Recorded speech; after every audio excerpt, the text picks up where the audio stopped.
It's still kind of surreal, but as of right now, the Why Nobody Plays the Egyptian Gods video is almost at 2 million views, which just blows my mind.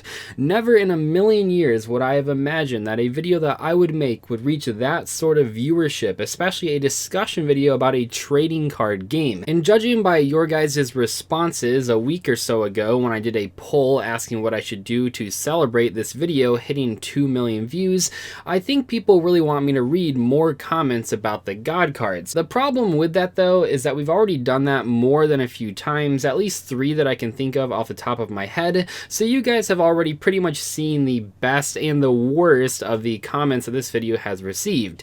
Don't get me wrong, it still receives at least 1 or 2 comments every single day, at least for the past couple years here, and what's so funny about this is that many of them are covering the same sort of questions that I was answering 2 years ago when I made this video. In today's video then, I'm not going to go through and directly address every funny comment that I've sort of compiled, but rather I want to talk about 5 myths about the Egyptian God cards based on the most frequent comments that I still see to this day. Keep in mind that while publicly the video only has about 1,000 comments, which is still a fair amount, privately, because I turned off comments quite a while ago, there's over 3,000 of them that I've been collecting over the past few years since comments have been turned off. And I want to say here that there's nothing wrong with having misconceptions about the God cards. In general, I think they come from one of 3 places, or maybe a couple of them depending on the type of comment. For example, a lot of people don't realize, even after putting the cards on the screen, that the anime versions of the God cards are very, very different from the physical trading cards as they've always been printed. They also might not realize that they need to read the entire effect and not just a few words. I know that sounds silly, but you'll see a couple examples of that in today's video where players or ex-players are reading a couple words out of a sentence but not the entire sentence, and it makes the effect a lot more confusing. And lastly, I think a lot of the problems from these cards, especially nowadays, come from people not knowing how to read Yu-Gi-Oh cards. And I don't mean that last point to be demeaning at all, because Yu-Gi-Oh cards are very specifically written in a way that if you don't know how to read them, it can be pretty hard to tell what they do. They use specific punctuation and specific verbiage when describing card effects to show how they work in the mechanics of the game. So if you're not trained on how to read those, if you haven't played the game in 10-15 years, it's going to be pretty tough to look at the God cards, which have a lot of text, and actually decipher what it all means. Myth number 1 is that the God cards were broken in old school Yu-Gi-Oh! Everyone played them, everyone feared them, they were like the best cards for older school players. The reason this is a myth, and this might surprise some people, I believe I mentioned this in that original Why Nobody Plays video, but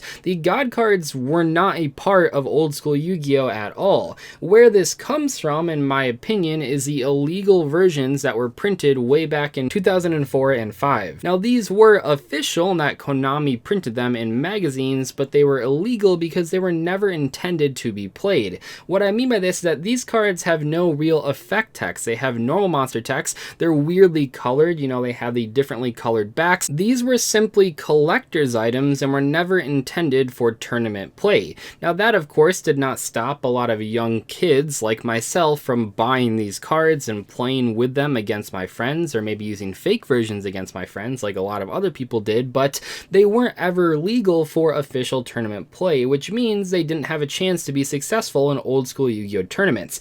It might surprise you guys, and when I say these dates, I know a lot of people freak out, but the first printing, the first legal printing of the God cards were as follows. Obelisk, the first legal printing was in 2010, Ra got a first legal printing in 2011, and Slifer got its first legal printing in 2012, way past what a lot of people consider old school Yu-Gi-Oh! I cannot tell you the amount of comments that I get from players claiming to have done really well at big tournaments back in 2005 or 2006 or even up to 2009 with the God cards. What's even crazier though is that the first legal printing of these cards with their original artwork that everyone remembers as their iconic images weren't printed until 2013. All 3 of those prints that I just mentioned, those all had alternate artworks that are still very cool looking, but the very first release with the original artworks wasn't until 2013 in Battle Pack War of the Giants. A lot of people misremember the God cards being a huge force at old school Yu-Gi-Oh! Tournaments, but just because you were playing them like me at your playgrounds or at recess or whatever, doesn't mean they were actually the legal version versions of the cards, because back then those just didn't exist. Myth number 2, the Egyptian god cards are banned or have been banned in the past because they were too strong, and that's why no one plays them. This is a very common comment that I see on that Why Nobody Plays video. I get a lot of people saying things like, well, of course no one plays them. You're not allowed to play them at tournaments. This has never been true, ever. The god cards have never been on the forbidden and limited list. So where does this myth come from? Well, it's pretty obvious, and that's why I said that first point before this one. They are thinking of those illegal versions that were never meant to be played at tournaments as being the equivalent of being banned.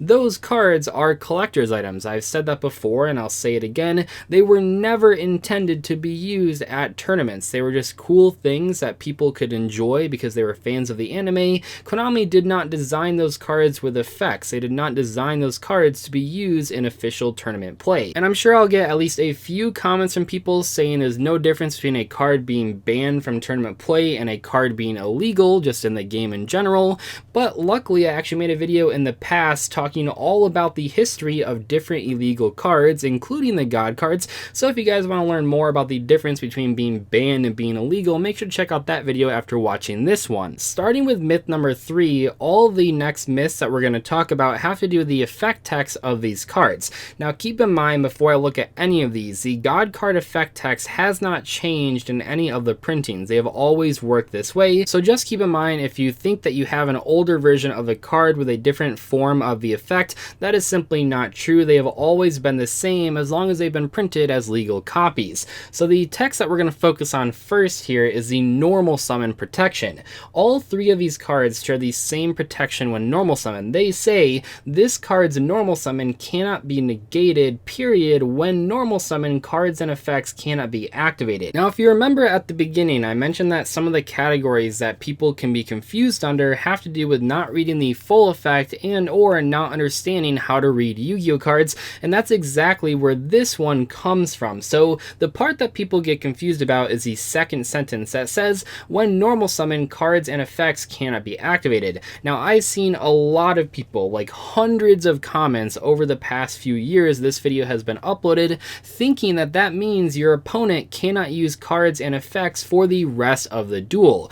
All this is referring to is when this card is normal summon and only that window, which means it protects this card from like Bottomless Trap Hole or Torrential Tribute or something along those lines. It does not just stop your opponent from using all cards and effects for the rest of the duel. If that was how these cards worked, these cards probably would have been banned a long time ago. That would be insanely overpowered. Honestly, in the context of when these cards were released though, this protection effect on normal summon is actually pretty decent. A lot more players were using cards like Bottomless Trap Hole and Torrential Tribute, so while not overpowered, it at least meant that the normal summon was going to stick every time. Myth number 4, the god cards are unaffected by card effects. Now where did this come from? Well, I think this one comes from the anime. You know, they're unaffected by a lot of things in that show, but in reality that's not really the case. The only card out of all 3 of the god cards that has any additional protection outside of that normal summon protection, which we just talked about, is Obelisk the Tormentor. And the only thing that Obelisk the Tormentor protects itself against is from being targeted. It says, and I quote here, neither player can target this card with card effects. Now this confused a lot of people, and I felt like I did a pretty good job of explaining it in that original Why Nobody Plays video, but yes, cards like Dark Hole, cards like Mirror Force, cards like Lightning Vortex, all those can destroy any of the god cards, including Obelisk the Tormentor. Yu-Gi-Oh uses very specific card text when talking about what can't be done to certain cards. There's targeting prevention, which is what this has. There's destruction prevention, which would stop a lot of the cards that I just mentioned. And then there's also being unaffected by card effects. All 3 of those things are exactly written out the way that they are supposed to work. I've seen a lot of people comment that this is overcomplicated, but it's really not. All you have to do to figure out if a card can work against Obelisk is read the text and see if it says the word target anywhere in it. If it doesn't, then it can get rid of Obelisk. That's the end of the story there. It's really simple. Yu-Gi-Oh also isn't the only game to do this. Magic has Hexproof, which I believe works in a very similar manner to Hearthstone's, which just says that cards can't be targeted by spells or hero powers. All those things, at least to my knowledge, can still be removed huge with cards that don't specifically target those minions or cards. Just like in the case of Obelisk, you can get rid of this thing with Dark Hole because when you read Dark Hole's text, it does not say the word target. As for Slifer and Ra, other than the protection that they get, just like Obelisk, when they're normal summon, they have no other protection effects. You can pretty much use anything to remove a Ra or Slifer from the field. And finally, myth number 5, you guys probably already guessed it, it's that Winged Dragon of Ra can pay any amount of life points, not just all of them, down to 100. Let's read what this card says and try to figure out how it works. I know I've said it a couple times already, but please keep in mind, especially with this card and all of the God cards, none of their effects have changed since their original legal release, and the collector's release didn't have an effect written on the card. So for the legal version of the Winged Dragon of Ra, it has always worked the way that I'm going to explain it. Anyway, this thing says when this card is normal summon, you can pay life points so that you only have 100 left. This card gains attack/defense equal to the amount of life points paid. Now, where is the confusion here? Well, one of the pieces of confusion here is that people realize that if you pay all of your life points down to 100, you no longer can use the last effect that lets you pay 1,000 life points to destroy a monster card. And while that is a logical conclusion, I see where you're coming from, the fact of the matter is that either you have a huge Winged Dragon of Ra with a lot of attack points, or your Ra is at 0 attack, but you still have all your life points to pay to pop your opponent's cards. Now, what's the main pieces of confusion here besides that? Well, there's a couple areas. One of the areas is that it says you can pay life points, and I see a lot of people, especially because in that video I remember, and I'll always regret this, but I remember saying that when you summon this thing, you have to pay almost all of your life points to give this thing a lot of attack. What I was saying there is that if you want to give it attack points, you have to pay almost all of them. What people took that as, though, not everyone, but what a lot of people took that as is that you have to use the life point pain effect, which simply is not true. The real thing here, though, is that if you want to pay any amount of life points, you have to pay all of them except 100. The can in this card's text, as is with every other can effect in all of Yu-Gi-Oh's history, is only referring to if you want to use the effect or not. So you can choose to not use the effect, which means it'll have 0 attack points. This is obviously really bad because you use your normal summon and tributed 3 monsters, and you have to pay life points to blow up your opponent's monsters, where you could have just activated a Dark Hole or Regeki or even a Lightning Vortex, all of which are much better than normal summoning this to pop your opponent's cards. At the end of the day, I have no problem with people being fans of the God cards or even playing the God cards at tournaments. I saw a lot of comments from people saying things like, I'll prove him wrong, I'll take my God cards to a tournament, that'll show him. In reality, that's perfectly fine. You know, we're all fans of cards that maybe aren't that great. Personally, I'm a huge fan of these Sacred Beast sponsors and was super excited to see a new structure deck around them, even though prior to the structure deck, they basically just weren't playable at tournaments at all because they were so underwhelming. That doesn't mean that I have to not like them though. You know, just because a card is not good at a tournament doesn't mean that you personally can't be a fan of that card. I love plenty of terrible cards out there, cards way worse than the God cards, but I know how they work, and I know and I can recognize that they aren't very good at an official Yu-Gi-Oh tournament. So there's nothing wrong with playing the God cards, but if you do play them, it's important to know how the effects actually worked and have always worked, so that at least when you're using them, you can use them correctly, not with your own made-up effects.